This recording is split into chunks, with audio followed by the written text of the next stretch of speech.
ഇപ്പോൾ ചാണ്ടി ഉമ്മൻ MLA കൂടി നമ്മോടൊപ്പം ചേരുന്നു. ശ്രീ ചാണ്ടി ഉമ്മൻ, എന്തുകൊണ്ടാണ് താങ്കൾ ഇങ്ങനെ ഒരു ഫേസ്ബുക്ക് പോസ്റ്റ് ഇടാൻ കാരണം?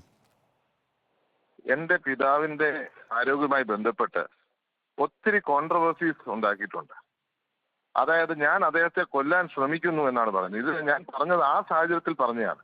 അത്രയ്ക്ക് കെയർഫുൾ ആയിട്ടാണ്. ഒരു സൈഡ് എഫക്ട് ഉണ്ടോ എന്ന് സംശയം ഉണ്ടോ മാത്രമാണ്. എന്തെങ്കിലും ഒരു സൈഡ് എഫക്ട് വരുമോ എന്ന് പേടിച്ചതുമാണ്. അത്രയ്ക്ക് കെയർഫുൾ ആയിട്ടാണ് അദ്ദേഹത്തിന്റെ ഹെൽത്ത് ഞങ്ങൾ നോക്കിക്കൊണ്ടിരുന്നത്. അതിനെ വളച്ചൊടിച്ച് അത് ഞാൻ കൊല്ലാൻ ശ്രമിക്കുന്നു എന്ന് ഇവിടെ മാധ്യമമല്ല, ഒരു മാധ്യമം ഇവിടെ ജനങ്ങളുടെ ഇടയിൽ തെറ്റിദ്ധാരണ പരത്തുവാൻ ശ്രമിച്ചു. ഇത് അദ്ദേഹത്തെ കൊല്ലുവാൻ പല വഴി നോക്കി. ആദ്യം വാക്സിൻ കൊടുക്കായിരുന്നു, എല്ലാം നോക്കി. അതിനുശേഷം ക്യാൻസറിനുള്ള മരുന്ന് കൊടുക്കാതിരുത് കൊല്ലാൻ ശ്രമിച്ചു എന്നാണ് പറഞ്ഞു പരത്തിയത്. ഇതൊരു വ്യക്തിപരമായ ഒരു ടാർഗറ്റിംഗ് പോലെ കുറെ നാളുകളായി എന്നെ ആക്രമിക്കുന്ന ഒരു സാഹചര്യം ഞാൻ കാണുകയുണ്ടായി. കുടുംബത്തെ ആക്രമിക്കുക, എന്റെ മാതാവിനെ, എന്റെ സഹോദരിമാരെ ആക്രമിക്കുന്ന സാഹചര്യം ഞാൻ കാണുകയുണ്ടായി. അത് ഇങ്ങനെ ഒരു ഇത് വന്നപ്പോൾ ഞാൻ പറഞ്ഞ ഇത്രേ ഉള്ളൂ, അങ്ങനെ ഒരാൾക്ക് പോലും വരുന്ന സൈഡ് എഫക്ട് അദ്ദേഹത്തെ ബാധിക്കാൻ പാടില്ല. അത്രയും കെയർഫുൾ ആയിട്ടാണ് അദ്ദേഹത്തെ ഞങ്ങൾ കാത്തു പരിപാലിച്ചുകൊണ്ടിരുന്നത്. അതിനെ വളച്ചൊടിച്ച് മാധ്യമ അധർമ്മം എന്ന് വേണമെങ്കിൽ പറയാം. അങ്ങനെ വ്യക്തിപരമായി വളരെ ദുഃഖത്തിലിരിക്കുന്ന, അസുഖത്തിന്റെ മൂർധന്യയിലിരിക്കുന്ന ഒരു വ്യക്തിയെ ആക്രമിക്കുവാനും അതിനെ രാഷ്ട്രീയവൽക്കരിക്കാനും ചിലർ നടത്തിയ ശ്രമമാണ് ഈ വാർത്ത. ആ വാർത്ത ഉള്ളത് കൊണ്ടാണ് അദ്ദേഹത്തിനോട് മാപ്പ് പറയാൻ ഞാൻ ആവശ്യപ്പെട്ടത്. അതിനകത്ത് നിങ്ങൾ മനസ്സിലാക്കേണ്ട ഒരു കാര്യം, ഇതേ വ്യക്തി തന്നെ കുറച്ചു നാൾക്ക് മുമ്പ് ഇതിനെതിരെ സംസാരിച്ചു.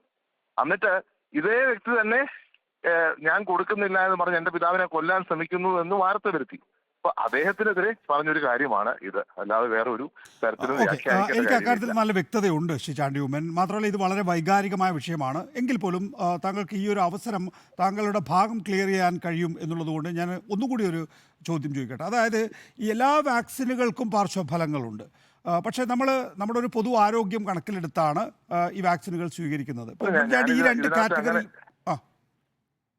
അദ്ദേഹത്തിന്റെ പ്രായം കണക്കിലാക്കണ്ടേ? അദ്ദേഹത്തിന്റെ പ്രായത്തിൽ എന്തെങ്കിലും സൈഡ് എഫക്ട് വന്നാൽ എന്ത് ചെയ്യും? അതുകൊണ്ടാണ് പ്രത്യേകം നമ്മൾ അത് വാക്സിൻ എടുക്കണോ വേണ്ടെന്നുള്ള വ്യക്തിപരമായ ചോയ്സാണ് ഞങ്ങൾ ഫാമിലി ആയിട്ട് തീരുമാനിച്ചത്. അത് വേണ്ട എന്നുള്ളത് അതിനെ വരെ വളച്ചൊടിക്കുകയാണ്.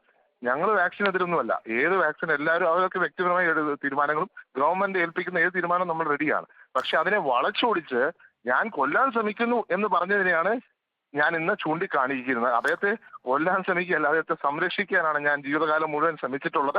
അദ്ദേഹത്തിന് ഒരു പോറൽ പോലും പറ്റാൻ പാടില്ല എന്നുള്ള ഉത്തമമായ വിശ്വാസത്തെയാണ് ഞാൻ എടുത്തു കാണിച്ചത്. അപ്പൊ അതിനെ വളച്ചൊടിച്ചത് കൊണ്ടാണ് ഞാനിത് ഇന്ന് പറയേണ്ടി വന്നത്. പക്ഷേ MLA നോക്കൂ, ഉമ്മൻചാണ്ടി നിങ്ങൾക്ക് പ്രിയപ്പെട്ട പോലെ കേരളത്തിനാകെ പ്രിയപ്പെട്ടതാണ് എന്നുള്ളതുകൊണ്ടാണല്ലോ ഉമ്മൻചാണ്ടിയുടെ ആരോഗ്യസ്ഥിതി സംബന്ധിച്ചൊരു പൊതു ചർച്ച ഉണ്ടായിട്ടുണ്ട്. ഒട്ടും പാടില്ല. വ്യാജ റിപ്പോർട്ട് ഉണ്ടാക്കുമോ? ഇവിടെ വ്യാജ റിപ്പോർട്ട് ഉണ്ടാക്കിയിരിക്കുന്നു. ഇവിടെ ഒരു വ്യാജ റിപ്പോർട്ട് ഉണ്ടാക്കി കേരള സമൂഹത്തെ പറ്റിക്കാൻ വേണ്ടി അത് വ്യാജ റിപ്പോർട്ട് പ്രചരിപ്പിച്ചിരിക്കുന്നു ഈ മാധ്യമം തന്നെ. വ്യാജ റിപ്പോർട്ട്. അപ്പൊ അതിന്റെ പ്രത്യാഘാതം എന്താണ്? അല്ല, അതിൽ ഞാൻ താങ്കളോടൊപ്പമാണ് സാർ. അതിലക്കാര്യത്തിലൊന്നും ഒരു തർക്കമില്ല. പക്ഷേ ഉമ്മൻചാണ്ടി ഈ രണ്ട് കാറ്റഗറിയിലും വരുന്ന ആളാണ്. ഒന്ന് പ്രായാധിക്യമുള്ള ആൾ, രണ്ട് മറ്റ് രോഗാവസ്ഥയുള്ള ആൾ. അവർക്കാണ് ആദ്യം വാക്സിൻ നൽകണമെന്ന് നമ്മുടെ ആരോഗ്യ വിഭാഗം പറഞ്ഞത്. അദ്ദേഹത്തിന്റെ വ്യക്തിപരമായ തീരുമാനത്തിന്റെ അടിസ്ഥാനത്തിൽ ഉമ്മൻചാണ്ടിയുടെ കൂടി വ്യക്തിപരമായ തീരുമാനമായിരുന്നു അത്, അല്ലേ? അതെ. നന്ദി ശ്രീ ചാണ്ടി ഉമ്മൻ ഇക്കാര്യത്തിൽ പ്രതികരിച്ചതിന്.